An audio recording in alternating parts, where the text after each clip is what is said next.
It looks to me as if the one party that's going to have a claim to be truly national after this is Reform. Yes. Which is in itself an amazing sentence. I didn't think that would ever be a sentence I uttered. Today is a total rebuttal of Morgan McSweeney's strategy of let's see if we can appease the red wall voter. We've got to move on beyond this. Reform is plateauing. It's all over.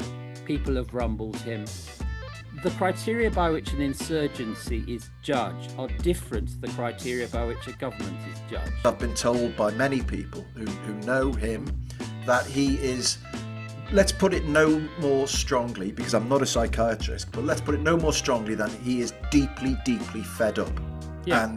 And his family are fed up, and all of the assumptions he made about the way government was going to work around him have fallen away by the wayside. In spite of all the things that Polanski has done wrong recently, and they are considerable, and I don't resolve that at all, one has to say that, he has massively increased the membership of the party, and they are making significant gains. Hello and happy Friday, everybody.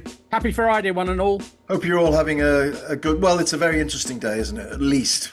Yeah, an interesting day. I'm afraid in the Chinese sense of the word, it's an interesting day, yeah. We're recording at a little past 1 o'clock in the afternoon, so obviously... And it must be said that there are still a huge number of results to come in, so that health warning has to be slapped on the top of the podcast, I guess. Yes, things may well change by the time you're listening to this, dear listener, but it seems fairly likely that Labour have had the bad night, the bad day people were predicting. Matt, at 1 o'clock, what are we seeing?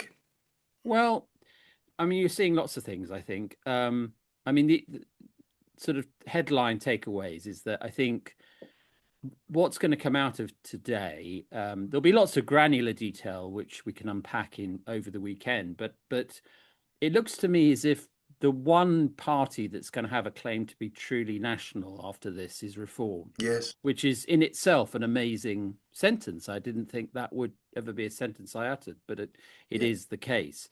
The basis of that in today's results is that having marched through the Tory shires in last year's local elections, which are natural terrain for Reform, this year Farage is making big gains in what we used to call the Red Wall, and to some extent is rebuilding the coalition that Boris Johnson won with in 2019. Yep. So there's that.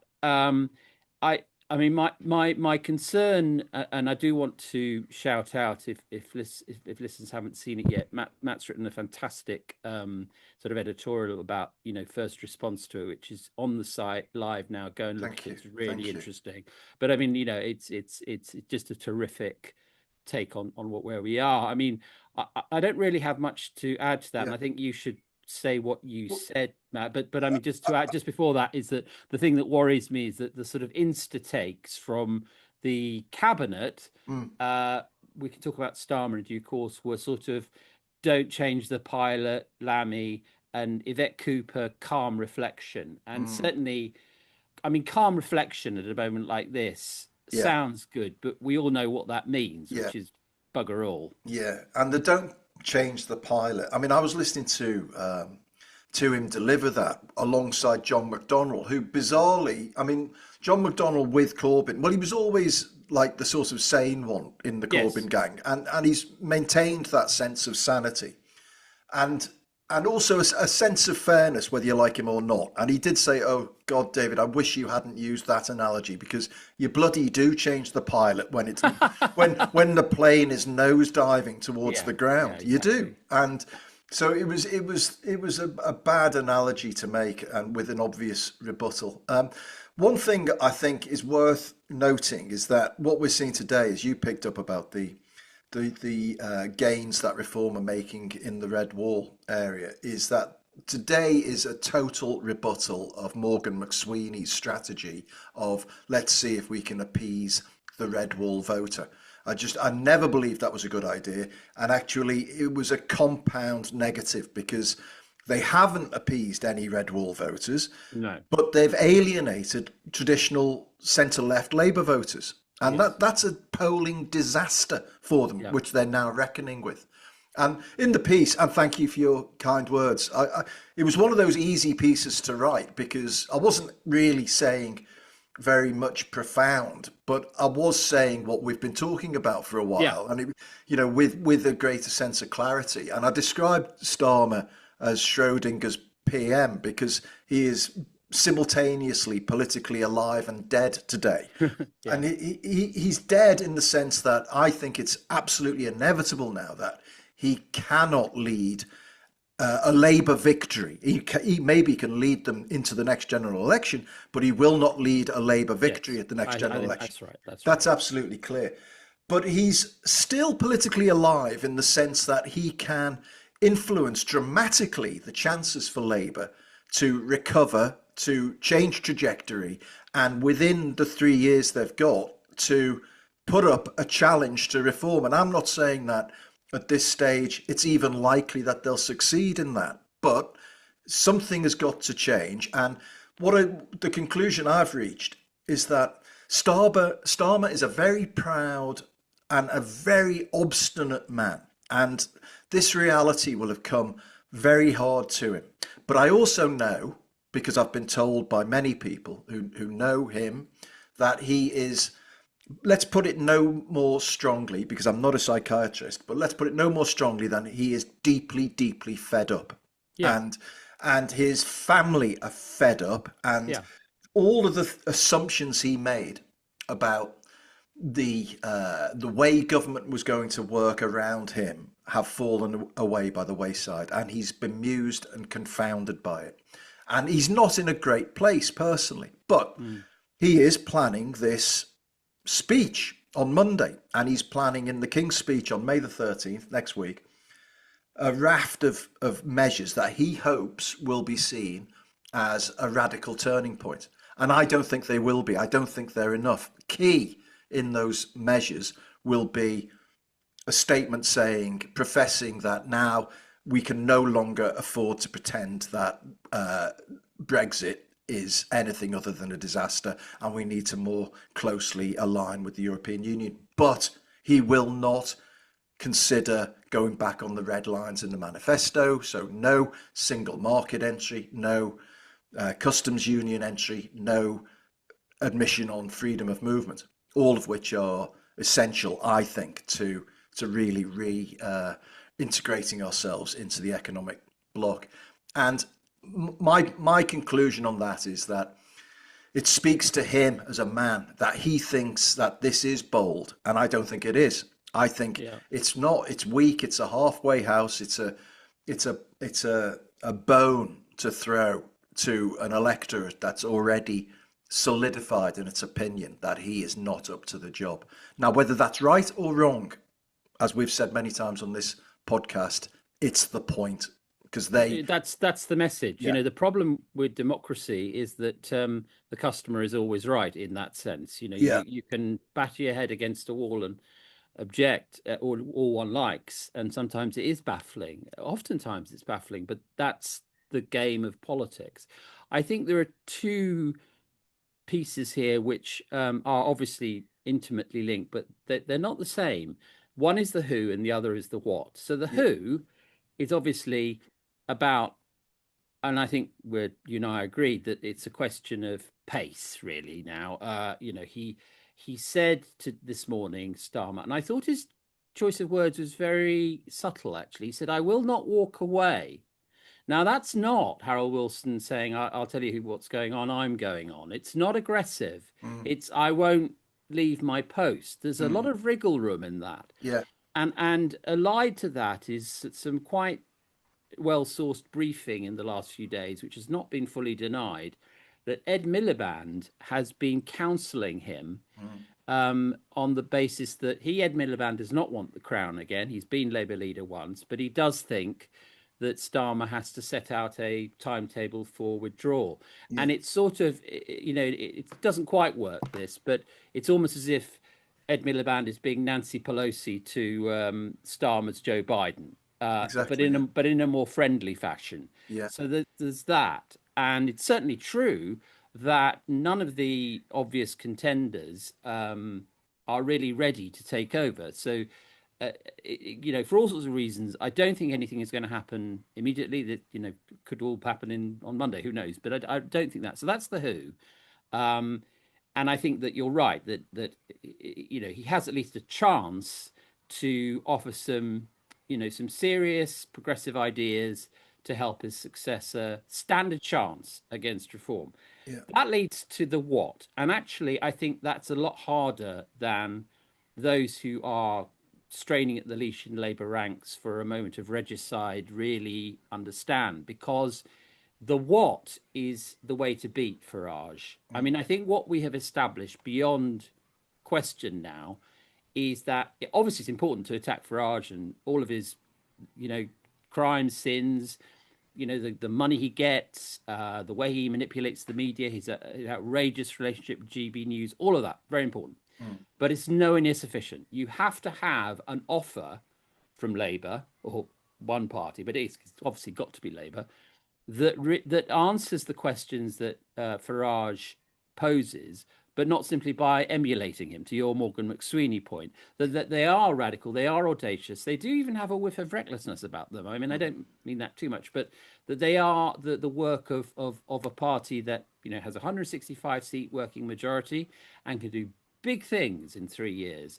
But actually, the thing that concerns me more than the who is the what, Yeah. because I don't pick up, and tell me if I've missed something, but I don't pick up from any of the people who are on manoeuvres, or apart possibly from Burnham, Yeah. Andy Burnham, a Yeah. sense of a big new offer which takes on Farage, which accepts that the Farage thing is real, because I think that we've got to move on beyond this. Reform is plateauing, it's all over, people have rumbled him.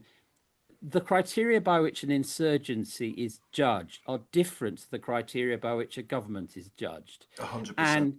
And for whatever reason, and historians will have to unpack it fully, Farage, who is has his dabs all over the disaster of Brexit, we know at minimum a racist schoolboy days, which he denies, but clearly there's a lot of evidence to the contrary, and has some very unpleasant things that he said in the past and indeed in the present. But he has managed to maintain the energy, the kinetic energy of the insurgent. And I think that we've got to lose this sort of trope of, well, that's it for reform. I don't mean us at the New World, but the generality of people who want reform to lose. Clearly, they still have a lot of juice in the lemon, a lot of momentum. So that leads to the next bit, which is, if you want to beat Farage, obviously you've got to be ruthlessly tough, ruthlessly operationally on the ground, and all that, all the obvious things. But you've also got an offer that leapfrogs over him and speaks to people about the things that they care about, and doesn't say we're the biggest growing economy in the G7 and talk in language that voters don't understand, and also isn't just a sort of a version of Project Fear, if you like, Yeah. isn't just a kind of, you don't want to go near him, Yeah. because that's important, but it isn't anywhere near enough to pull off. This is a really, really major task. It's Yeah. bigger than 97 in terms of generational change. What worries me is that we're in terra incognita, and I'm not sure I can see many senior Labour politicians who fully grasp how big this realignment is, because Yeah. it's huge. Yeah. No, I honestly agree with every single word of that. And I think, just to put into context the talk earlier about the European Union, I don't think that's the big idea either. I don't think even It's saying part of it. It's it's a part of bit, it. it's an enabler to a big It's idea. The absolutely. idea has to be, this is where Britain is and what Britain means in 5, 10, 15, Yeah. 25 years' time. And to enable that, we're going to need very close relationships and integration with our European friends. We're going to need to redefine our economy. We're going to need to bolster our defence to a degree we haven't seen in 80 years. And and it all knits together. And there is a story to be told. I'm sure there Yes. is. But nobody's telling it. And I tell you, just to demonstrate the paucity of the current position of this government, is it occurred to me, the Daily Telegraph ran a cartoon on polling day about somebody saying, how do I get to the polling station? And the response was, well, stop at the bit where there's 3 potholes, turn right at the bit where there's 4 potholes, and the polling station's outside where there's 6 potholes in the street. Now, the one bloody thing that Labour's been going on about is bloody potholes. So one could assume that had been totally negated as a joke, but no, it's not, and that's it's not. because the truth is they haven't fixed bloody potholes. Our street is full of potholes. So there is a kind of, if you look at the 18 months, and obviously you and I both speak to people who are real Starmer allies, and they'll say, look, great on the international stage, big, sensible, grown-up conversations, and there's an increasing admission that when his back's up against the wall, behaves badly, but that's something we can work on, right? But now the only real substantive argument is it's not the right time to ditch him now, and I think that, and I agree with that argument. But I would also say, when Keir Starmer, if he does live in fear, as people have said to me, of a lifetime of regret once he leaves, then a lot of it is down to him. If you're going to bang on about fixing potholes, make sure you bloody fix potholes. And he hasn't. I think, you're in a bad state if your main strength is your weakness. If the main argument for you staying is there's no one else. Exactly. That's not a great starting proposition.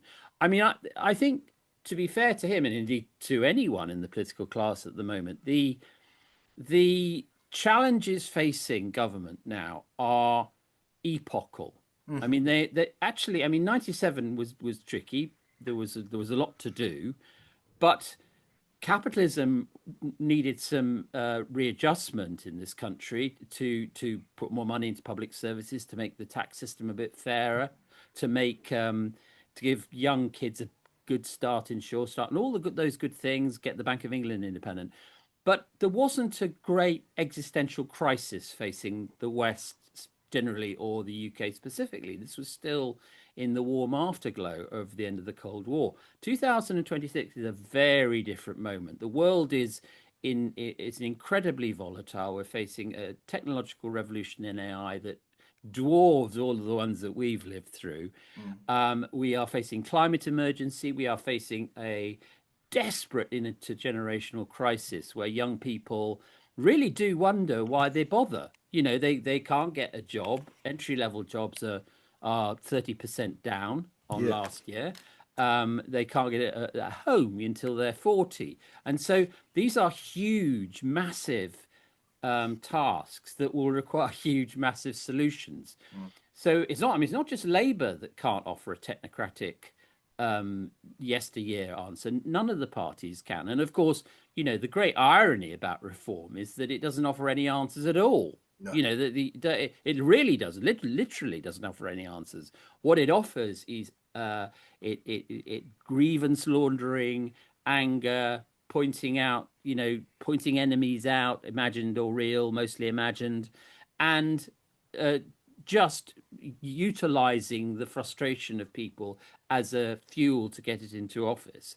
So that's the reform approach. Now, the Labour approach has to be based on risky ideas. I mean, the safety first model has been shown to be just no way to operate in this particular period. There are periods of politics when a cautious approach is not a bad idea, but this is just not one of them. And do you remember the strange analogy that was used all the time in the run up to the election about him carrying the Ming vase on the slidey wooden floors? Well, he never put the fucking Ming vase down. That's the problem. Right. And he really needs to just risk the whole thing falling off the podium, because you are 100% right. not only is it, the only thing I would challenge just rhetorically is whether it is actually risky to talk Well, about big yeah, risks. sure. I think the biggest The risk biggest they risk is face no. now is to not do that. That's the Yes, no, challenge. Yeah. that's absolutely right. And but the trouble is to get a party, a movement, to do that big 180, the tanker, the oil tanker of a political Yeah. Yeah. movement. And Labour is a huge movement, with many, many, many, many people in it. And it has ploughed it, for more than a century, and said that getting it to change is very hard. Mm. This is a big one. On the other hand, a lot of what we're talking about ought to appeal to the rank and file, because it's actually, and this goes back to your point about why trying to win back the red wall was always with tough immigration stuff and Morgan Sweeney stuff was always the wrong answer, because what actually what is the best strategy for Labour now? It is to go hard on the idea of smart government, progressive ideas, tough approaches to border control, in the sense that every country needs border control, but not immigration as a kind of fetish. That has to be behind them. And I think that thinking in those terms could have huge freshness and huge appeal. But the clock is ticking. We talk about, there's 3 years left. That's a blink of an eye in Yeah, politics. yeah. Listen, I'll Blink tell of you an what, eye. let's have a blink of an eye Yeah. in podcasts and come back in a minute or two and discuss what we think. Let's just talk through some scenarios about how it might play out in the next few months. Welcome back, dear listeners. This is a special ad hoc pod on the event of the local elections today on Friday. We're recording at 1 o'clock, 1 now, and so far the day is shaping up to be bad, very bad for Keir Starmer, very good for Nigel Farage's reform, pretty good for Zach Polanski. Now, we haven't talked about Zach Polanski No. yet, And we should. and the picture isn't fully formed yet on No. how the Greens are doing, but they have taken the Mayor of Hackney seat. That is a huge I mean, have you ever lived in Hackney, Matt? I live on but I live on the border of Hackney, so Yes. I cross the road. I'm in Hackney almost. Yeah. So I lived there for a fair old while, about 10 years, and I'm amazed, because it is, as I mean, as a borough, it is it's the epitome of Labour. It's the reddest of red boroughs. Yeah. The mixture, the social composition is entirely Yeah. Labour. The demographic is pure Labour. So Yeah. this new Mayor of Hackney, Zoe Garbett, that is a very significant milestone in the history of the Green Party. And in spite of all the things that Polanski has done wrong recently, and they are considerable, and you don't result from that at all, one has to say that he has massively increased the membership of the party, and they are making significant gains. And also, crucially for our discussion, the analysis so far shows that they are eating into Labour's vote quite considerably, sometimes to reform's benefit. So that's a major issue, and that has to be factored into all that we were talking about. And we should, as you say, we should credit Polanski for he has definitely reinvigorated the conversation on the left. There's no two ways about it. And for all of the things that people point to, and we've pointed, James Paul did I think, the most thorough assessment of where he stands on certain things. And especially troubling, like oddly anti-Semitic retweets and stuff like this, weird stuff, I think.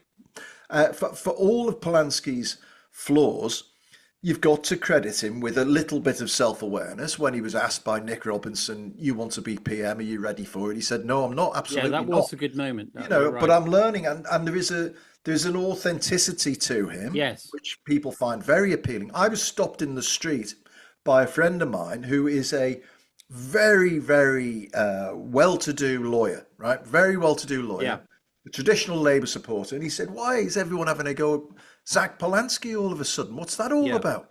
And it struck me that if Zach Polanski is cutting through to people like him, who are people who will probably get hit hardest by a Green Party taxation policy, for instance, then he's doing something right, and we've got to acknowledge that. Well, I mean, it's this is the problem with populism, which I think is now the dominant political mode of our era. There's just no two ways about it, and it comes in many flavors. But the main, it is a sensibility. It's a way of doing politics.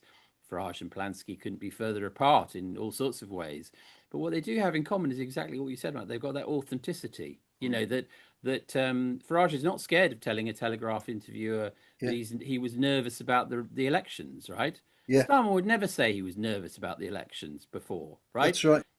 Polanski says he's not ready to be prime minister. That is enormously appealing, Yeah, and I also think that the attacks.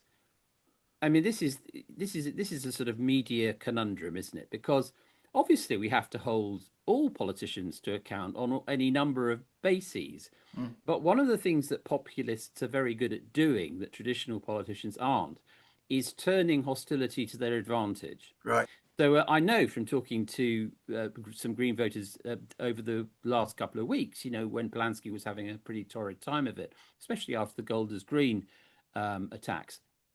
The more he was held to account by the press, the more they doubled down Yeah, and yeah, said, yeah, you see, yeah, and there's a parallel with that on the reform side of the house, which is, and we've seen that for 11 years with Trump's base, which is to a certain extent, I mean, that may be unraveling now, but for a long time, the attacks upon Trump to a certain degree helped him. yeah. And so, and by the way, just to be absolutely crystal clear, that is not me saying we should lay off Farage. Never, No, never, never. not Right? much chance of it. Yeah, No, of course not. yeah. But I suppose what I am saying is it's not enough. Yeah, You and know. you're 100% correct, and it's no, if journalism stops telling the truth about these people, then Oh, you give we're up. absolutely, it's over. So we won't do that. But No. you're 100% right. But let me read you an email that Simon Tomes, who is Oh, a yeah, yeah. long-standing fan of the Sure. podcast and all-around good guy. He sent in, "Hi Matt, just watching Farage speak at Havering, where they won the Yes. council. I despise the guy and all he stands for, but boy, oh boy, is he compelling. His Yes. public speaking skills are super impressive. He sounds so convincing. He sounds so real and believable. I guess because he genuinely believes in the things he shares. I mean, this is it. There is this absolute sense of authenticity, which Yes. Badenoch doesn't have, Starmer doesn't have. Ed Davey sort of has it, but Ed Davey is like that. He's too soft and cuddly and Yeah. genteel. He's not cutting through. They didn't cut through the. I mean, No. I suppose we should say a little bit about the Tories because Well, they've I had a think bad day as well. Yeah. I think they have had a bad day, and Yeah. I think that I think it was our political editor James Ball who pointed out in one of our group chats that Kemi Badenoch has probably just done well enough to survive, Yeah. which is ideal for all the other parties, to be Yeah. honest, Yeah. because she's not making gains. I mean, in a funny sense, there's a comedy between what's happening to Labour and the Tories, which is that they're being driven back into the cities. They're being driven back into the towns. Yeah. The old it is amazing how quickly the old duopoly that dominated British politics for a century or thereabouts is collapsing before our very eyes. And So, the interesting question is, we know that parties can change. We've seen that all over the world in the last 10 or 15 years. So, in a sense, the race now is which of the big parties can change fast enough. Now, one thing that struck me very interesting in the last week, I completely unlinked and coincidentally, I bumped into two separate, fairly senior Conservative figures, and both of them volunteered without being prompted that they expect and would, in the end, be quite content to be in coalition with Reform wow. because they understand. Now, all the rhetoric will be, "We're not going to do a deal. We're not going to do a Yeah. pact," and that. Yeah. But the same was said between the Tories and the Lib Dems before 2010. Yeah. None of that means anything. The Tories know that they are not. It isn't. It ain't happening, right? They may hold their ground, but they've only got 120 odd seats, right? So, frankly, looking at the landscape at the moment, what's your best option? Yeah. Your Yeah. best option is to do an unofficial electoral deal, very much off the books, with Farage as to who fights which seats in the expectation of a coalition after a hung Yeah, parliament. yeah, Now, I don't know if anything of that will happen, but it did strike me as that, that sort of talk, we are not we would be content, but we are beginning to get our heads around the idea that we might be the junior partner yeah. in a Farage-led Mm, alliance, maybe not a formal coalition. mm. Amazing. Well, Matt, when you foresaw all of this in 2023, we were very unfashionable and very derided with our front cover, which was this is full 3 years ago of Nigel Farage with his arms aloft outside Downing Street and the headline, "Yes, it could happen," and it was because, and you were writing in the context of an imploding Tory party. Yes. And actually, obviously the circumstances change now, and it's a Labour Party that's imploding. But the net result is exactly the same. My observation on the Tories' bad night and Labour's bad night is that I think we've got two old parties playing old politics with Yeah, each other precisely. and That's it. deluding themselves that they're making ground. Because when Kemi Badenoch has a good PMQs, which she is increasingly doing, and she's more confident, more strident. She thinks that's great, we're getting somewhere. And when Keir Starmer has a great summit with Zelensky and Macron and Metz, he says, "This is great. I'm being an international statesman. I'm getting somewhere." But the people don't give a toss about any of No, that. I mean the only difference, I suppose, to be fair to Starmer, is that in actual terms of change, whatever happens now, Starmer will have a very, very good record on the international stage. Yeah, Whereas with the best will in the world, PMQs doesn't matter at it all, doesn't right? matter at all. And in Well, I particular, don't think the international stage matters no, to it doesn't people. matter electorally. I suppose what I'm saying is that It's something, yeah. well, if we are starting to get into what might be called the pre-obituarial phase of Starmer's, I, A pre-mortem. pre-mortem, exactly, the pre-autopsy.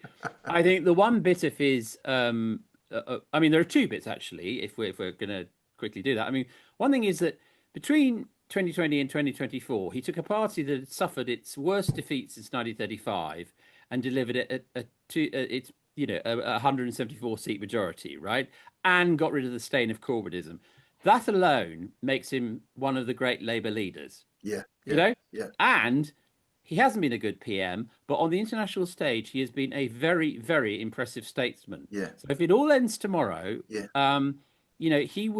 he will be remembered very, very fondly, yeah. particularly around the European defence Ukraine side of things, which is so important. Now, as you say, none of that gets you votes, right? Mm. None of it.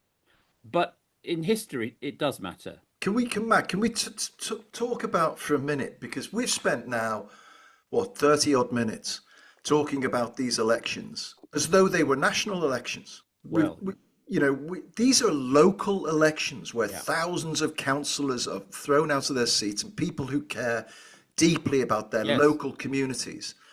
And I thought, and I shared it with you, and I know you agree, Will Self, who Yes. this paper, this magazine, The New World, used to have as our back page columnist, and we had a slight falling out, and that ended that relationship. But I still think is a really great thinker and says Yes. things with I a totally degree of agree. clarity. He wrote a great piece where, and this, let me just read out a paragraph, because he lives in Lambeth, and he's talking about the Greens. And I think you can swap out reform as well for the Greens in this, because Sure. he says the Greens may function effectively as a moral weather vane for metropolitan frustration, but weather vanes do not run housing departments, adult social care systems, planning committees, or temporary accommodation networks. The current wave of radicalised, spectacular politics risks mistaking expressive intensity for governance itself. Lambeth cannot be governed through vibes, hashtags, and symbolic alignments alone. It requires structures capable of absorbing contradiction without collapsing into pure performative moralism. And I thought, you've absolutely nailed the It 21st century then. No, it's just that is just as a piece of writing as well as being true is magnificent, and bravo. The problem, as I'm sure he's more than aware, is that the structures within which politics now operates are not actually structures, they're networks, they're digital networks, and they are governed by algorithm. And the big conundrum of politics today is how to wrench politics back from the sphere of sensation and entertainment and dopamine hits Yeah, yeah, back into what Jürgen Habermas, the late Jürgen Habermas, called the public sphere, which is where all the stuff Will's talking about happens. And the problem is that getting it back is a generational task, in my view, because you can't disinvent social media, you can't disinvent whatever AI is, and you can regulate, but you can't disinvent algorithms. So we're going to have to work. We're going to have to find a way of working in that yeah, world, and we haven't. yeah, And I don't have a pat answer to it, but I do know that this is the great peril in all of this is that the parties that do well will be the parties that simply, that are just performative, yeah, that do just yeah. divide and conquer online, and then find themselves unable to do anything about anything.